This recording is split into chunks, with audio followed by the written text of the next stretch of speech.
All right, ladies and gentlemen, we haven't heard that in quite a while, but I'm glad to say we're hearing it now. And Kendall Coffey, famed attorney, joins us to talk about, well, a lot of big news today. Kendall, welcome back. Happy New Year. Glad you're here. Well, Happy New Year, and thanks for inviting me back and for playing our music. Oh, that music will always be our song. It's never going anywhere. Kendall, let's start first. Former Virginia Governor Bob McDonnell today sentenced for his corruption conviction, and the government had wanted 12 years. Today, the judge, before he issued the sentence, lowered down the range because of some testimony he had given. Anyway, the maximum could have been, I think, 6.5 years, and he gave him 2.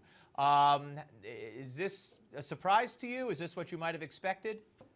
Oh, no, I think it's a surprise. I think from a defense standpoint, although they'd asked for no jail time and 3,000 hours of community service, this was a very impressive result. And you've got to think it reflects in the judge's mind the impact of more than 400 letters providing, in effect, testimony as to the former governor's many positive qualities, including a letter from the U.S. Democrat who's a senator from Virginia. And you wonder, too, if it reflects some thought in the judge's mind that maybe what was done here doesn't even remotely compare, for example, to Rod Blagojevich, who got 14 years.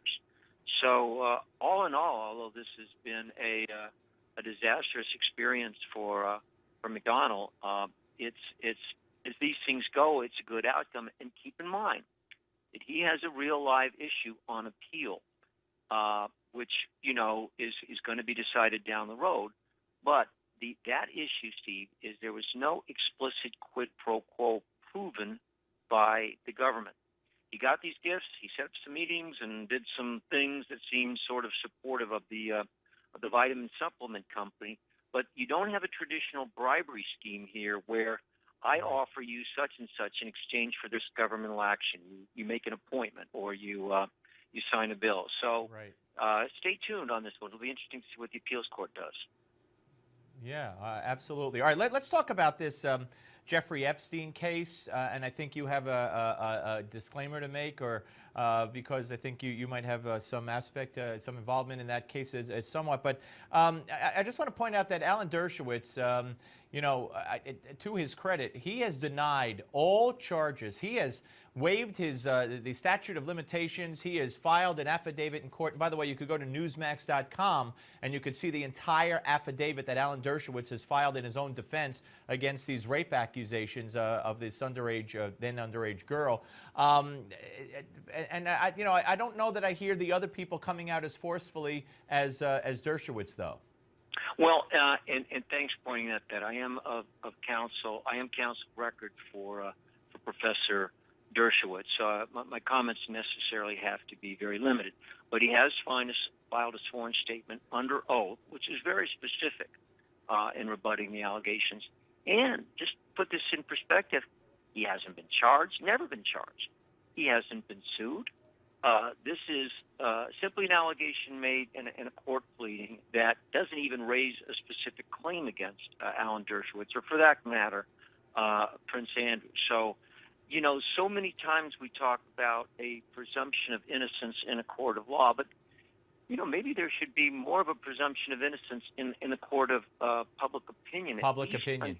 Absolutely. At least until there's some solid sworn evidence of wrongdoing, none of which exists here at this time. Right. All right. I want to get in one more before we go. A Ferguson Grand Juror is petitioning the court. They want to be able to talk to the media.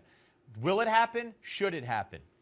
Well, let me speak with should, and I'm going to put my former prosecutor's hat back on.